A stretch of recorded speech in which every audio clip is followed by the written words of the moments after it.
take things that you love and try to inject them in the podcast in one way or another. So, like, obviously I enjoy podcasts, so a lot of podcasting, makes its way into this. But one thing that I use as kind of a guide for when I'm doing an episode, and I didn't really think about it for a long time until pretty recently, is, and you're gonna think this is silly, but professional wrestling.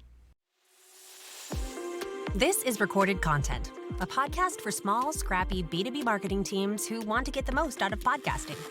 In each episode, we'll explore how podcasting can drive your company's content strategy, build brand awareness, and help you connect with your ideal customers. Let's get to it.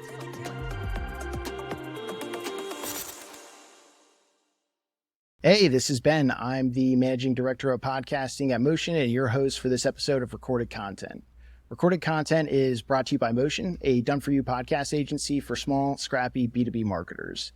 Today, I have CT Leffler on the show. So CT is a digital marketing manager at Parker Hannifin and host of PPMP, which is the Parker Pump and Motor podcast. And that takes a deep dive into the world of hydraulic pumps and motors.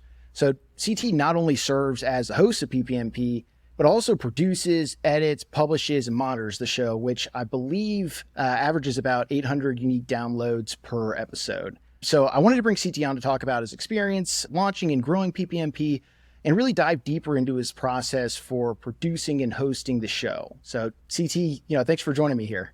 Yeah, absolutely, Ben. I'm glad to be here. So, I guess we can go ahead and jump into things, but, I've listened to a number of your episodes, and I believe, we talked about this. You've been hosting since about June 2019, I believe. But what was the most, challenging part as you were starting out? Well, I do want to start off with one quick thing. So we're no longer Parker Pump and Motor podcast. I'm sorry, my apologies. No problem. So at the beginning of this year, we did a bit of a rebrand over to Pump and Motor Dialogue. We're still working on getting, all of that new branding out there. So you thinking it's still PPMP, nothing wrong with that. Your research is good. But yeah, so we're Pump and Motor Dialogue now. So your question, what was the most challenging thing about getting the podcast started? Yeah. Really, it was not having any bearing for how to make a podcast. Like, I'd done some video editing and some audio editing in the past, but having this new sort of medium in front of me, it was interesting, but it was something I'd never done before. Like, I'd listened to podcasts, I kind of knew how they flowed, but as far as what to get, am I using USB mics or XLR mics? I didn't even think about doing it over Zoom when we first started. That was more of a pandemic shift. Who can I have? What do we talk about? I mean, we're talking about gear pumps and transmissions and hydraulics and stuff like that. Can I make a podcast out of that? Like, how much is there to really talk about it? So it was really, I'd say the biggest thing was, what are we going to talk about? Like, we can get through our products. I can introduce the people, but after 3 episodes, are we going to be done? Yeah. So from there, it was really just about diving in, going into the different product lines. Then once I started getting different and new people on the show, I started coming up with more ideas of how we could branch out and get different sides of the industry, things like that. But up front, it was really, what are we going to talk about and how long can we possibly talk about this? Yeah, and that's something that, we hear a lot, and I think everybody kind of experiences, at some point or another, and I think it can be an ongoing challenge with, hey, what do we talk about on each episode? Like, how do we keep it fresh? How do we keep the topics relevant to our audience and still interesting? It's nice to hear you say that in the way that I, of course, don't want you to never hope that people go through those struggles, but at the same time, it's something that I think a lot of people kind of, experience themselves. So, when we think about like coming up with those topics, especially early on, what did the process look like? Like, how did you come up with some of those initial topics just to get the show, started and rolling? Well, the first episode, I just had my general manager on. I was like, listen, if we're going to do this, I need to get you on here. You've got the most clout of anyone in our division. So let's get you on to get some name recognition and, at least give us a firm base to start with. And his was easy. It was just like, give me an overview of the division. What do? We have a facility here in Kings Mountain, North Carolina, just west of Charlotte. And we have a facility over in Greenville, Tennessee, which is in like Eastern Tennessee. So it was like, well, what do we do here? That one was easy. And then the next one, I pulled in my supervisor, and I was like, okay, well, you've been in Kings Mountain for a while. Let's talk a little bit about gear pumps, some applications, some higher level stuff. And then, I went over to Tennessee. I was like, well, what do you guys make? So the first few were pretty easy. But then from there, I started realizing as I was talking to other people or talking to these folks during their interviews that the public doesn't know about hydraulics for the most part. And even folks in industry may know some, but not a whole lot. So it's really like I started big and broad at the beginning, and now I'm getting down into the real minutia. Like we'll talk about very specific parts of a product line or how something works. And that's been a great way to mine content. Just dig down from the high level into the more detailed parts of it. Sure. So when did you really start to feel like you kind of like turned a corner in feeling more comfortable and confident with hosting and producing the show then? Well, I'd say I stopped being nervous about producing my own shows after about the 6th or 7th episode. Now, everybody that comes in to get interviewed, for the most part, it's their first time doing this, so they're always nervous. So those first few episodes, I was nervous, they were nervous, so we were kind of just figuring it out. And then I want to say about the 10th episode, I'll have to go back and look. I did a live episode. I really bit off a lot. And, we were at a trade show. I rented out a room. I begged anyone that came to our booth to come sit in on the show. We were giving away prizes and stuff. I had it hooked up to the PA system, all this. I was going around with my own little mic and asking people questions, and we had a panel up there. So we had like 3 mics I was working with there, my wireless mic, people in the crowd. And once I did that one, I was like, oh, well, this is doing it one-on-one just in my office or in a conference room. It's way easier. I've got it now. It becomes a cakewalk, right? Yeah. So yeah, I mean, and we've dealt with that a little bit too, like doing some of those live recordings, which, I mean, I'm sure you just talked about you experience. I mean, they're difficult, right? They're not the easiest thing in the world to do. What would you say coming out, like going into that experience? What was the most challenging part of not only like hosting it, but kind of, producing it on the back end as well? Well, hosting it wasn't too bad because I just had to remember that I had a mic that it was in my hand. So if I was going to talk to somebody, I needed it up here and I needed to give them the mic when they were going to say something. Whereas here it's stationary. You don't have to worry about that sort of thing. So If you listen to that one, there's a couple dead spots in there where I forget to hand them the mic. Then as far as producing it, the way I had it set up, I mean, I'm still pretty proud of myself, but I was recording in a couple different avenues at once just to make sure I captured whatever I was able to capture. And then when I went in, like, these mics are solid. Like, they're Yeti mics. We're not sponsored by them or anything like that, but they're fantastic as far as just like one-directional sound pickup, single-directional mono, I don't know. So the quality of the audio was really good, and I was able to use my handheld mic to pick up some crowd sounds, a little bit of ambiance, that sort of thing. And then once I mixed it all together and synced everything up, it was really just like editing any other episode.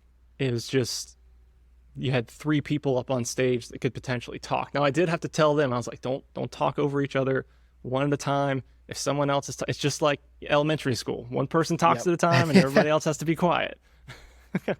I experience it too. I have to catch myself, as people are talking, like, just hold on a second, let them finish, and kind of play that 2-second, game where it's, pause and let them finish. But, it sounds like initially, starting out, you were an audio only podcast, right? Right. Yeah. So what was, I mean, how did you get that set up? Like, what was the decision to go, I guess, first to start the podcast, right? What kind of led to that? And then, why audio only to start out? Okay. So we were at a different trade show. And one of my colleagues from a different division, he came up and he was like, hey, CT, did you hear that this other division has a podcast? I've heard it. Like, it's pretty cool. And I was like, I didn't. That's pretty interesting. And I walked away and didn't think anything about it. Then about a week later, my boss comes to me and he was like, well, we heard this other division has a podcast. Is that something that you could potentially do for us? And I was like, yeah, I think I could do something like that. Let me look into it. Let me look into some mics and some sound dampening material and that sort of thing and kind of see how we'll be able to do this.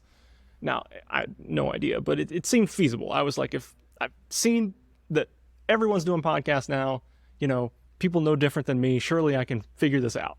So I said, yeah, let's do it. So I went out, I got a couple mics. I happened to get a deal that came with the mic, the pop filter, the headphones, all this sort of stuff. So I was like, okay, this is perfect. We can do it at a, very cost effectively. And then I wanted to also be able to make it modular. So I wanted to keep everything as small as possible so I could take it different places with me very easily instead of having a committed studio.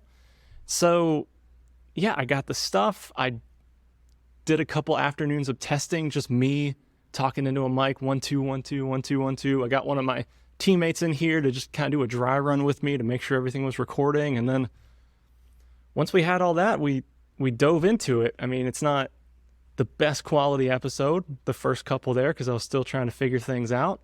And at that point, as far as it being an audio only podcast, I didn't have a camera, honestly. I had a phone, and I guess I could have used that to start out with. But I was just like, let's get some audio down first. We'll do it audio only. I know there's a lot of video components coming out around that time, but a lot of the podcasts, especially ones I listen to, were still audio only. So I was like, all right, it's good enough for them. It's good enough for me. Yeah, no, absolutely. And I don't know about you, but I listen to podcasts, obviously, I think probably almost an unhealthy amount whenever I'm, doing admin work, or if I'm walking the dog, or I'm doing laundry, whatever it is. And I listen to the audio version, but it is nice, obviously, having that kind of that video aspect, if you can pull it off to where you can then actually, take that and kind of repurpose some of that content and use it elsewhere. But, as far as like the post-production side of that, editing the actual episode itself, what did that look like early on? How did you kind of figure that part out? Because I know that can be challenging for somebody, especially if they've never done that, that line of work before. Mm-hmm. So I had done a little audio editing in the past, and I'd used Audacity for the most part, mostly because it was free. And so I was like, well, if we're trying to keep it a cost-effective podcast, let me continue using that. I already know how to do it. I know it's got a bit of a steep learning curve, but once you're there, you're fine. So I started out, using that on the back end, and it's a pretty solid tool. The first few episodes I went through, and I was really trying to make it very clean. Cut out the ums, cut out the uhs, cut out the big dead spots. And then once you start making your own show, you start listening to other shows very differently. You still listen to them for their content, but you're like, how are they doing it? And some of my favorite podcasts, and the ones that I'm inspired by, blatantly ripped off, whatever you want to call it, I was like, they're leaving a lot of this stuff in. They're just letting it breathe and letting it be more like a real conversation instead of making it manufactured. And I was like, well, I do like the more raw style of it because it makes it a lot more personable, at least for me. And it makes it a little easier to edit, but it does make it more natural. And so I just thought, okay, well, we'll leave that in there, and I don't think anyone will object to it. They may not even notice that this one is much cleaner than this one, or vice versa. So I got it in there. I kept it as raw as I could get it, took out any background noise we had, added a little bass, a little treble, normalized it, podcast stuff, sweetened it. But for the most part, what I record is what makes it to the show. And it's still like that. Yeah. And to your point, I think that helps, kind of make it a little bit more genuine. And, it's interesting. And you've brought this up a couple of times in terms of like keeping things as cost effective as possible. I mean, that's something that, we run into a lot, or when we're talking to the people that we work with. I think there can be that misconception that you have to have this really nice, expensive studio to be able to podcast, which you certainly can. But at the same time, we sort of caution towards, hey, let's just, start with what we need first. You don't have to necessarily have this, multi-$1,000 podcasting setup. You really can start with, kind of, mic, headphones, that pop filter that you talked about, and a camera. Yeah. And whenever I forget to put the pop filter on, I can certainly tell. But no, it's one of those things where you can certainly, invest and spend quite a bit of money on the setup, but typically speaking, it's usually better to kind of hold off on that and kind of build as you go if you want to. But you can kind of start out, and I don't know if for those who are actually watching the video version of this, I mean, CT, I personally, I think you've got a great setup, right? And I know we talked about that before the recording here, but I mean, I think that can go a long way. And, correct me if I'm wrong, but it sounds like it wasn't one that you spent thousands and thousands of dollars on setting up. Absolutely not. Um, so everything you kind of see here has been accumulated over time. Obviously, we started with the mics, the pop filters, and the headphones. These are fairly nice mics. It's actually a setup for streaming, but I like that because it's USB. I can plug it right in. I don't need a separate mixing board or anything like that. But I mean, honestly, as long as you're using a somewhat decent external microphone, you're going to be in pretty good shape. Even if it's the mics that are in your AirPods or in your Bluetooth headset, like those are going to be better than whatever's on your laptop. So most of us probably have the headphones and microphones laying around somewhere that are perfectly reasonable to use. And then the rest of this stuff, like I've got my camera up here, I've got a couple of lighting setups around me. This all stemmed from the pandemic, actually. So we shut down the first couple weeks. A product manager came to me. He was like, we still have people that would like to take tours, but we can't have them here. And I was like, okay. So I talked to my boss. I was like, if we're going to be shooting more video, let's get an actual camera. Phones are great, but for the company, like, let's use something that I don't own, like something that the company owns. So we got the camera, the lighting setup, all of it was very cost effective. And I figured, we've got the camera, we've got the lights, let's try doing a video podcast. This lovely countertop here, this is something I got from the party closet. These posters behind me, I just put them on the wall whenever I'm shooting and I take them down.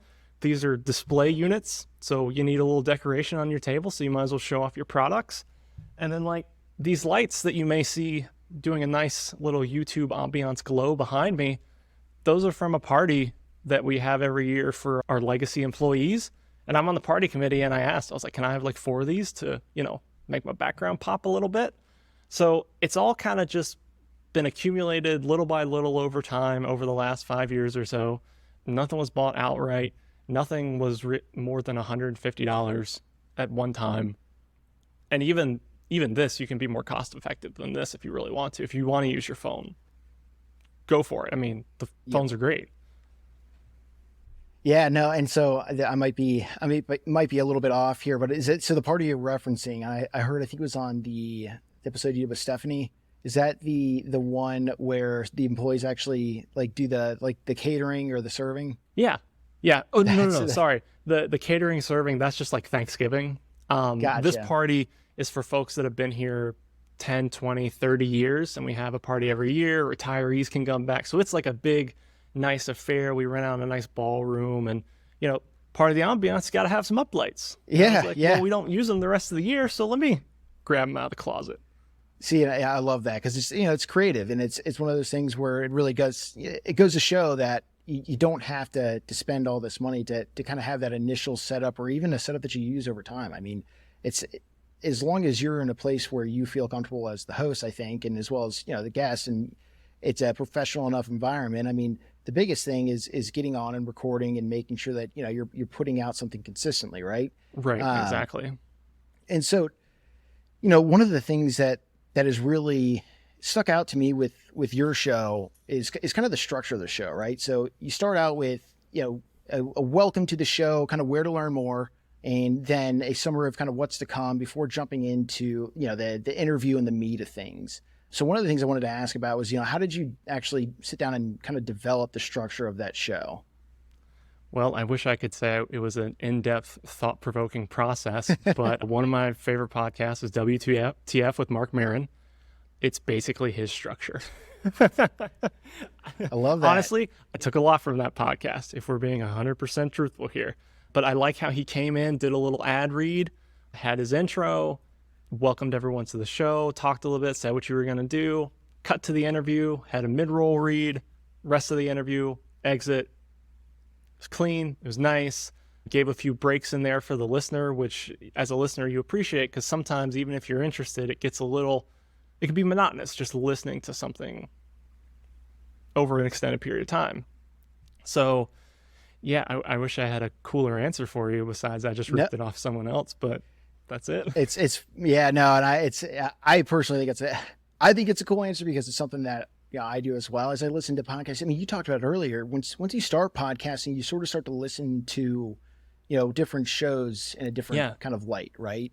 And it's funny because that's, as I was going through and listening to some of your episodes, it was, that's kind of one of the things that stuck out to me. And the other piece of it was really the kind of like the casual yet like professional and informative tone that you kind of have throughout the episode, right? And it really is more conversational. And it's funny, I mean, and I'm not, sitting here just trying to blow smoke, but you do a good job of really getting your guests to feel comfortable. At least that's what it seems like on the listener side. And one of the things I really like or kind of stuck out to me is the lightning round, right? Is it called the lightning round? Yeah, right. So the slowest lightning round you ever heard. Yeah. But I think it's interesting. I mean, as far as like creating that tone goes, I mean, was that more of like an intentional kind of, decision to put that lightning round in there? Or how do you kind of achieve that tone that you've kind of established where it's more casual, but still on that professional informative side? Yeah. So going into the show, I knew G-rated all the way. Parker Hannafin is a little more on the conservative side when it comes to marketing. Not that that's a bad thing. Please, Parker, I know you're probably listening to this. I love you. Thank you for the job. It's great. But they're a little more conservative. So I knew going in that it would have to be pretty straight down the middle as far as content goes. But I also know that in podcasting, the humanity side of it is very important. And it's something that I kind of took a risk on when I was presenting it, how we're going to do this, what's it going to cost, that sort of thing. Because, you want to get the information on your products out there, on your business, that sort of thing. But I also knew that coming from an engineering, design, marketing sort of company like Parker is, I'm going to get a lot of people who've never done this before. So once I get them in the chair, I need them to make sure that they feel comfortable. They're subject matter experts, so they could talk your head off about whatever we're talking about for hours. And I knew that, but I knew I would have to get in there first. So when I first come in, I like to ask, a couple personal questions. Who are you? What do you do? What do you do outside of Parker? That sort of thing. Then we kind of transition into what the episode's about. And then every episode, I like to ask, what are your personal and professional goals at the end of the episode? Now, that's something I took from Ron Funches on his podcast, Getting Better. Anyway, we'll move past that. And so I used to do this thing where we have this history book of Parker. We recently celebrated a centennial a few years back that came out had a book of the history. And I was like, would be pretty cool if I kind of read through this a little bit each episode and kind of told the tale. And it was interesting, but it was kind of slow. I got tired of it after a while. It kind of slowed the show down. And I was like, well, I need something to not necessarily fill that space, but kind of send the show off. And so I started thinking, well, everyone loves random Q&A. And, you just had this middle chunk where it may be very technically heavy or you're talking about applications or whatever. But let's get something where we can have a little fun. You're going to learn things about people that you never really knew. Again, Mark Maron, he asked the questions of people that you never hear. Like I think he had the Alice in Chains drummer on, and they ended up talking about when he worked at a grocery store and stocking shelves. And I'm like, that's what I want to hear about. Like, if I want to hear about Alice in Chains, I can find that anywhere. But tell me about his grocery store life. So I went online. I found some questions that I thought were really good that would get some passion out of people and really give me some insight into where their head's at. And it's been really great. You ask a person question about cake, and people have opinions on cake, and they'll talk about it. And so it's been very fun. It's great every single time. Every person I've had come in to be on the show is like, I'm really, I'm nervous. And I always tell them, like, you're going to be fine. They're like, nope, I'm going to be the one that messes it all up. And then by the end, they're like, oh, that was super great. And then when it gets released, they were like, you made me sound so good. And I was like, that's just you. That's what you sound like. So yeah, I think I have a pretty good structure as far as getting people comfortable and having a few high points I want to hit, but keeping it a little more open for improvisation and flow and that kind of thing. Yeah, I would absolutely agree. I mean, when I was listening, so I was driving up, and I told you a little bit about this, but I was driving up to go see a wedding venue with my fiance, and it was an hour and a half out. And I was like, I'm going to listen to a few more episodes here. And you touched on this earlier, but it's almost like when you get those breaks, you get a break for the listener, because you don't want it to get monotonous. I almost felt like, kind of having that lightning round in there too. It like changed. It was a nice way to kind of change things up. And I like found myself that my favorite one was, how would you rate yourself? I think 1 to 10 as a driver. I also like the Taylor Swift question, because I do think those are questions that like they're seemingly innocuous questions. Yeah, but exactly. when you ask them, you find out a lot more about the person than you would think. Yeah, so true. And that's the driving one was what kind of spurred quite it was a fun debate. We weren't arguing, but it was one of those things where it's like, I sit there and I think like, I think I'm a good driver because, typically I drive myself. So I like the way that I drive. Now, what I don't think about is the fact that when I do drive, my fiance is sitting there and she's got those wristbands on that have like the little pressure point thing to stop the motion sickness. And in my head, I'm like, it's just because, some people get motion sick. Well, it also can be the fact that maybe I'm not a 10, when I drive necessarily. Right.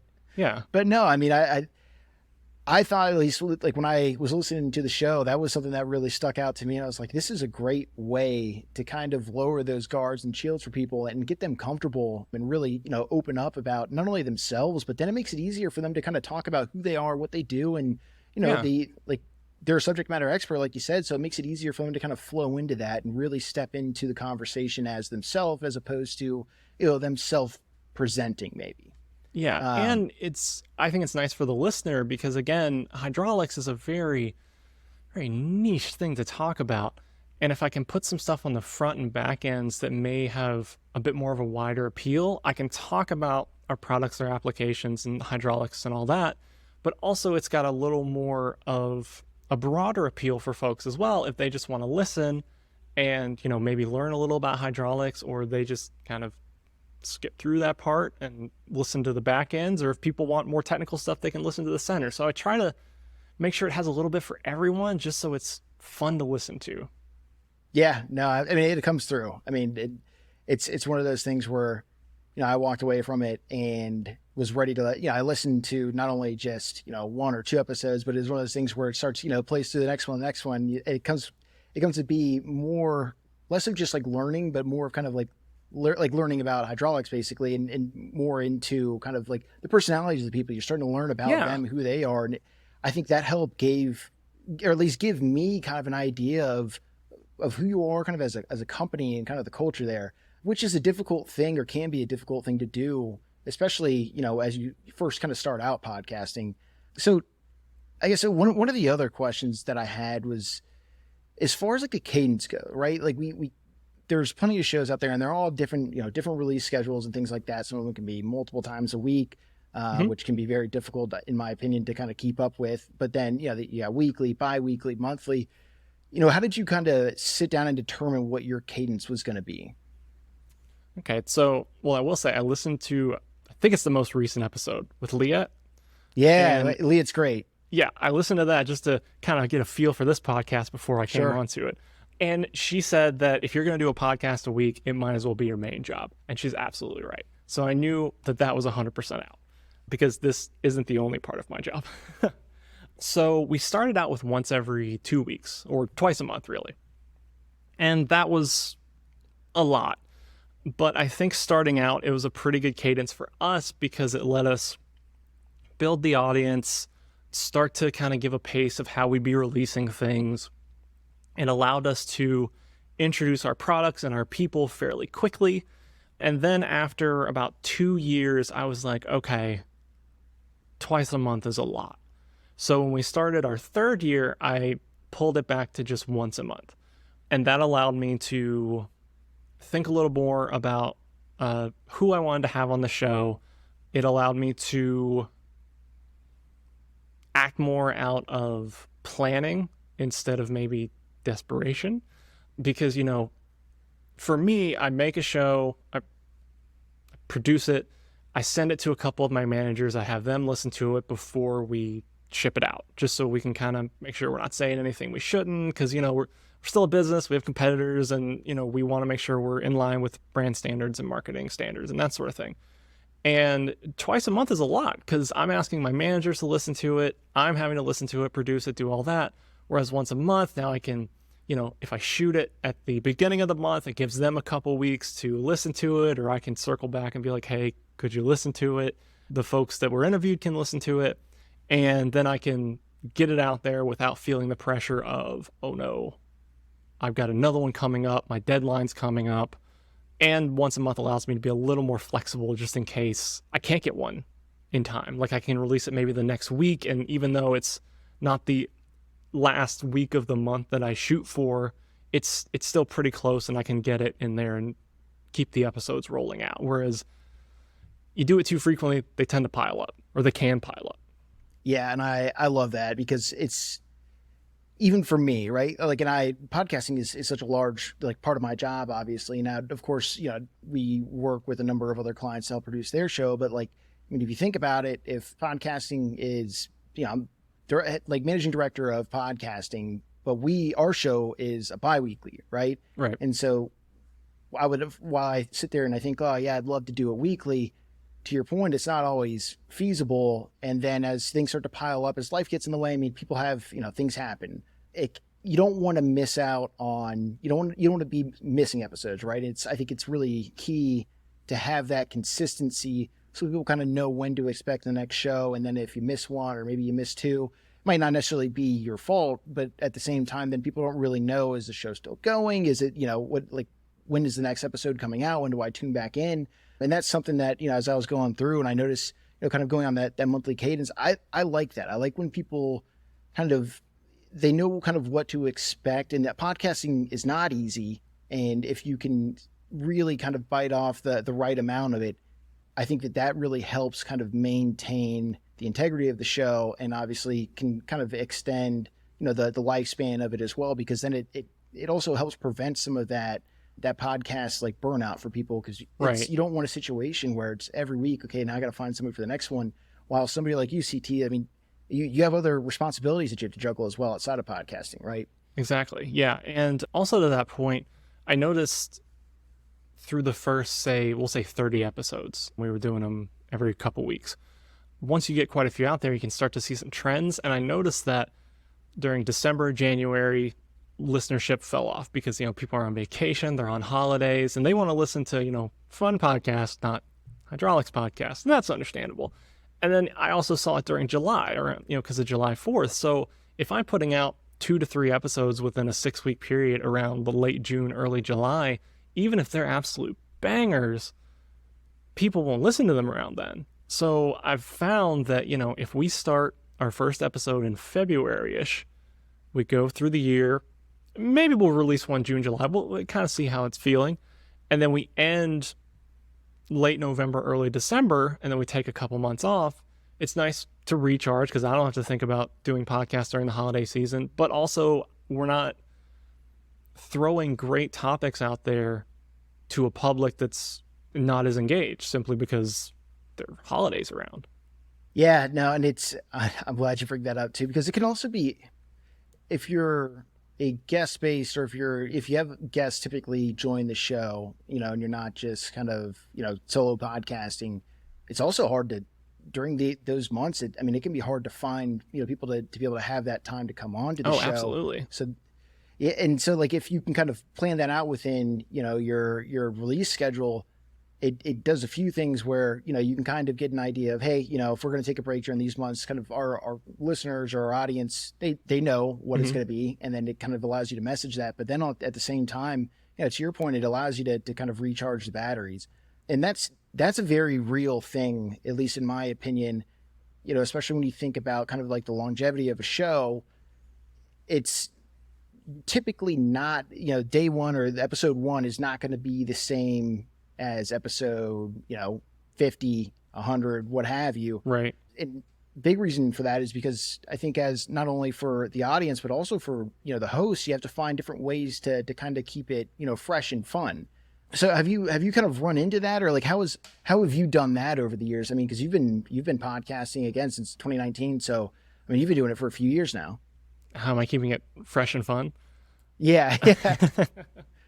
Well, adding the video component was certainly nice. Again, that was a pandemic sort of thing because I couldn't have people 3 feet away from me I was talking to. So figured it out through Zoom, figured out how we could set up the video side of things and do that. So that was super helpful. The lightning round, like you said, keeps people happy and entertained. I kind of try to keep a fun flowing vibe. I think you kind of mentioned this a little earlier, to the show in general, to keep it lighthearted and fun. I mean, you can't be too serious about it. I mean, again, hydraulics are fascinating to me, but to a lot of other people, maybe not so much. So just making these fun, I feel like it helps keep the show fun and fresh, because just coming up with different ways to do that. And then the different guests I have on, like the longer it goes, I've had some guests on 2-3 times, and that's nice. They're always willing to come on, and they're almost like my backups. Like if someone can't show up and I need an episode, I'll go in their office and be like, I need you for 30 minutes. We'll figure it out. But having other people on, I think, also keeps it fresh. Like I had Stephanie on, like you were talking about. She's an HR rep for us. So she was able to come on and talk about, the different events we do, the different charities and things like that. So it's still within the company, but it's a different side of the company. I've had folks from the quality team on that talk about, how we keep our products to the highest standards, what they do, the different kinds of capability studies and things like that they run just to make sure that our product is optimized. I have market experts come in to talk about the different markets and things like that. So within a company, if you happen to be doing this for a company like I am, everyone's a resource. Even if they're not directly involved with the design of your product. They see a part of the business that you don't see, and most likely other people don't see as well. Like I haven't talked to the accounting department yet, and I may do that at some point because I don't know anything about accounting. I assume most people don't know anything about accounting, just that the numbers come in, come out, they get paid, and they're happy with it.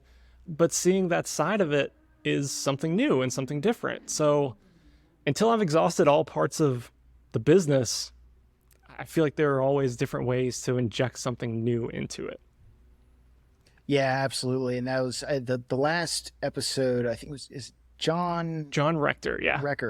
Yeah. So I think is he based in Greenville, Tennessee? Yes, he's in Greenville, Tennessee. That's right. Yeah. So I'm based in Nashville. Okay. Yeah. So I'm initially from like the Northern Virginia, DC area, but I've lived in Nashville for like the past 7 years. And I do think it's interesting when you talk to different people who are located in, different branches or different locations of the company too, because it's one of those things where you're learning something different about them, but also kind of it helps give you an idea of how, how the culture might be slightly different in one area as opposed to other, or kind of what they do in one branch in Greenville as opposed to in North Carolina. And again, it all kind of goes back to, finding an interesting spin on, educating your audience, not only about, yourself, but also like your products as well, because everybody, it's not getting the same perspective each and every time. You're getting people from these different groups, different areas who have, a different kind of, viewpoint on the actual company itself and kind of your products, the process, whether that be in, actually, I don't know, like manufacturing as opposed to accounting, like you said. Right. I mean, there's so much out there, and I think being niche is important, but I think there's a lot of ways to expand on that niche, if that makes sense. Yeah, definitely. And I think you've certainly done a good job of that. Yeah. And so, for me, I mean, people are fascinating. Everyone's got, a life and a story, and everyone's different in some way. And I mean, one of my big inspiration for this is just like PBS shows in general. Like they always kind of go out and catalog some guy that's working in, his garage making like a new way to invent peanut butter sandwiches or something like that. And you go in and you learn about him and you're like, this guy's amazing. And most people are like that. You can bring them in, talk to them, learn about them. And it just so happens that the people I talk to are experts in what they're talking about. So we get a little of that as well. And I mean, that's going to come through regardless because it's a show about Parker and hydraulics and pumps and motors. So I almost don't even try to get the subject matter as much because I know they'll talk about that. And I try to get what are they about instead. And I don't know, I feel like that makes it more interesting. Yeah, no, absolutely. Well, how do you think, I guess, the show has really impacted Parker over the years then?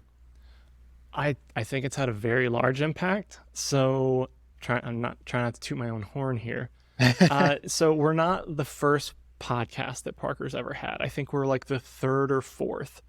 But when I came in, I was like, okay, well, these other podcasts, they're good. They're small. They're just going out to their distribution network. Like I'm going to go a little bigger. I have, the Parker email network at my disposal. So I'm going to go in and make some nice email lists, technical managers, engineers, marketing people from other companies within Parker. I'm going to make some noise with it. Like I want it to be kind of big.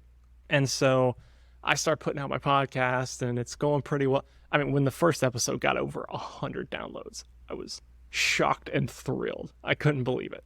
And so we just kept pushing it to more and more people. And I would check out the email statistics, see who was opening it, what kind of people were opening it, how could we expand it from there. So I've been tweaking my email list a little bit ever since. And then, oh gosh, I don't know how many episodes in it was, but our social media marketing manager up at corporate came to me, Wendy Susie. I believe she's talked to you before, a couple things here and there. And she was like, okay, so your podcast is getting big. Some other divisions want to do podcasts. We don't really have any guidelines around it. It's new. It's something we've never done before. So she basically tapped me to help them write the guidelines for Parker podcasting, which is nice because when you're writing the guidelines, you can write them around your show, so your show doesn't have to change. It's, it's the example for everyone else to look at. So now I know another podcast came along, Hydraulic Valve Dialogue. I think it's dormant for right now, but it may be coming back soon. So they came along. We actually did a crossover episode with them around episode 43.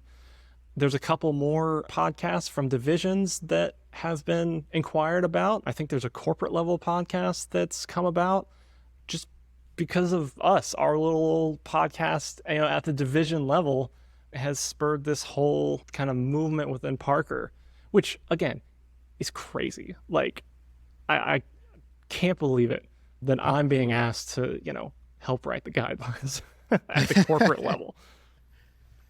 No, but I mean, it's a great story too, when you think about it, because I think a lot of people are kind of put in a similar position as yourself where, they're tasked with kind of, launching, hosting this podcast, and it's not something that typically they've always done in the past, but they also have all these other job responsibilities. So then, when you see somebody like yourself who's been able to do it consistently and successfully over the course of, X amount of years, and now not only that, I mean, because of that, there are other shows within the company that, are starting out. I mean, it just opens up really the possibilities when you think about, like, I mean, you mentioned, hey, you did a crossover, with the other show, and that really helps or can help kind of expand your audience a little bit more. And then also it's interesting because it can help you kind of niche down a little bit more in certain areas too. So you're really becoming sort of that thought leader, trusted expert within the industry, because you've got, different podcasts that might be focused on different things. So your listeners, they're able to go to, a library of podcasts essentially and say, hey, I want to learn about this. I'm going to listen to this show. I want to learn about this. I'm going to listen to this one. So I guess with that said, I mean, is there any advice, or what advice would you give to someone, who's either new to podcasting or trying to grow their podcast? I would say take things that you love and try to inject them in the podcast in one way or another. So like, obviously I enjoy podcasts. So a lot of podcasting, makes its way into this. But one thing that I use as kind of a guide for when I'm doing an episode, and I didn't really think about it for a long time until pretty recently, is, and you're gonna think this is silly, but professional wrestling. Okay? Very cool. So I like to have some pomp to my shows, a little pizzazz. And then throughout the episode, throughout the interview, I've got a couple high points that I want to hit, just like, in a match or whatever. And everything else in between there, we're just going to kind of make up on the fly. And if we don't hit all those high points, that's fine. But it allows us to organically build this episode from just a couple tent poles, and it makes a better feel for it. It lets you tell more of a story through an interview, even if that's not what you're specifically trying to do. So that's just what works for me. But go out, if you really like certain kinds of art or music, try to let that influence how you do your podcast, and your podcast is going to come off as very unique, even if you're aping other different things from different shows or whatever.